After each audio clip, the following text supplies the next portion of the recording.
Hi.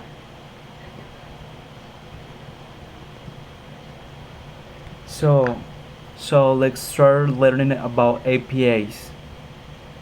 Great idea. APIs are really at the heart of automation like this.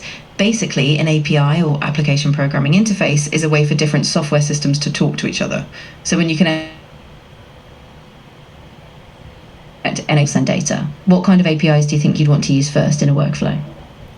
Well, it was a small project. I think I will be using Google Docs or Gmail to connect and receive the data from Gmail or Google to process that information and give a result.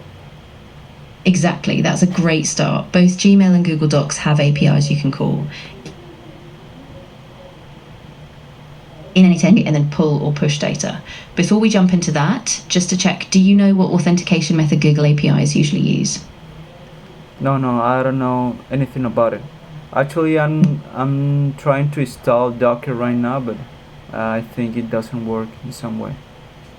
Got it. Let's troubleshoot that step by step. What exact error or issue are you seeing when you try to install Docker? Let's talk all about APIs. Of course, let's get back to API Auth 2.0. It's a secure way for your app to get permission to access user data. Does that sound like something you'd want to try in your project, or do you have another service in mind? Yeah, I think I'm going to use that out 2.0 to my projects in automatization. That sounds perfect. Once you set up OAuth, you'll be able to get secure access to user data from Gmail or Google Docs. Do you feel comfortable looking up the steps for OAuth, or would you like me to walk you through the basic flow? Yeah, to explain like steps and also the basic flow. Sure. So the basic flow is first you register your app in the Google Cloud Console to get credentials. Then you set up a redirect URL, basically where Google sends users after they log in. Next, your app uses these credentials to request an authorization code. And once the user grants permission, you exchange that code for an access token. After that, you can make API calls on behalf of the user. Does that make sense so far? Yeah, that's good. So don't repeat yourself at the end by that makes sense so far, but yeah, I get it. So explain more. Absolutely. After you get that access token, you can use it to call Google's APIs, like reading emails or creating a doc. The token lasts for a while, but when it expires, you can refresh it. Now, just so I know you're following, what's the main purpose of using OAuth in this kind of project? Um, is like to verify that we have the authorization to use the data, but also I have a question about Postman. I don't know what it gets like for managing the APIs or what.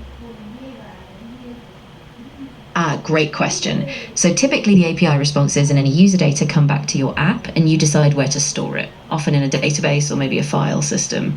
The API itself just provides the data. It doesn't manage long-term storage. Where do you think you'd prefer to keep your data for your project? Inside N8N or separately in a database? Well, for a start, I need I think in 8 a.m. and maybe after if I manage a large amount of data, I would use a database, of course. That's a solid plan. Starting inside N8N is super easy. You can store temporary data in its built-in workflows or variables. Once you grow, you can plug in a proper database like PostgreSQL or MongoDB. So before we move on, can you tell me what kind of data you plan to process first? How I said, I like to process like Gmail or the Google Sheets things. Got it. So you'll likely start by pulling data from Gmail, like new emails, and then write it into a Google Sheet. So do you have a small sample workflow idea? Like what info from Gmail do you plan to take first?